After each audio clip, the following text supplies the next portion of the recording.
Hello students. Now in our next lecture we have velocity time graph. As we have already discussed about the displacement time graph, the velocity time graph and the speed time graph are same. But velocity is a vector quantity and speed is a scalar quantity. So first of all we will discuss about the constant velocity time graph, a body moving with constant velocity. Here is the velocity, we have plotted on y-axis, time on the x-axis.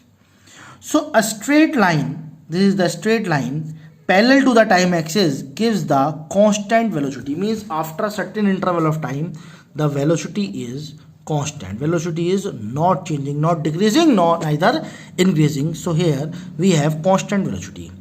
If the velocity is constant, acceleration is 0 because acceleration is equal to v2 minus v1 upon t2 minus t1. Change the velocity per unit time. Velocity is constant, 0 upon time to 0. So acceleration is 0. So here we can write down that acceleration is 0. So now a body moving with constant velocity, it is the graph. So what we can calculate from here? So if I draw the same graph, if I draw the perpendicular lines on the time axis, here the t1, here the t2. So if I want to calculate the area of that rectangle, if I want to calculate the area of rectangle, length into breadth. So length is AB, breadth is BC. So AB is T2 minus T1 and BC is velocity. So here we get the displacement. So whenever a constant velocity time graph is calculated by its area, then we get the displacement.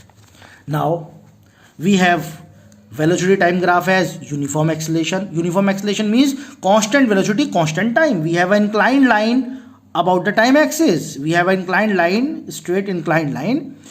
So here it is the velocity, here is the time, t1, t2. We have taken 2 points. So if I want to calculate the slope, whether it is in displacement time graph, whether it is in velocity time graph, if I want to calculate the slope, I have to consider the triangle and I have to calculate the slope as tan theta. I have to consider the triangle.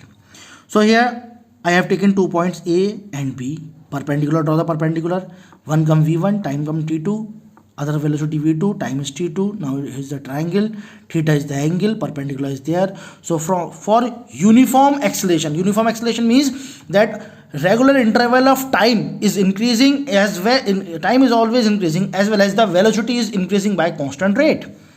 So here in the triangle we have calculated the slope. Slope is calculated by tan theta. We have already discussed. From this triangle tan theta, perpendicular is BC. Base is this ratio of perpendicular. This is v2 minus v1, this is t2 minus t1 from the graph, and this is the tan theta slope called the rate of change of velocity. So hence from the velocity time graph, if I calculated the slope, then it is always the acceleration, So acceleration is the slope from velocity time graph. And for uniform motion, so what is the non-uniform accelerated motion? Actually this is the uniform motion. For non-uniform motion, it means unequal interval of velocity in unequal interval of time or equal interval of time. We have sometimes the time is increased, time is large, sometimes the velocity is large. So unequal intervals is related as the non-uniform motion, but the velocity is increasing, so it is positive accelerated motion. If the velocity is decreasing, it is negative motion or called the retardation. Thank you.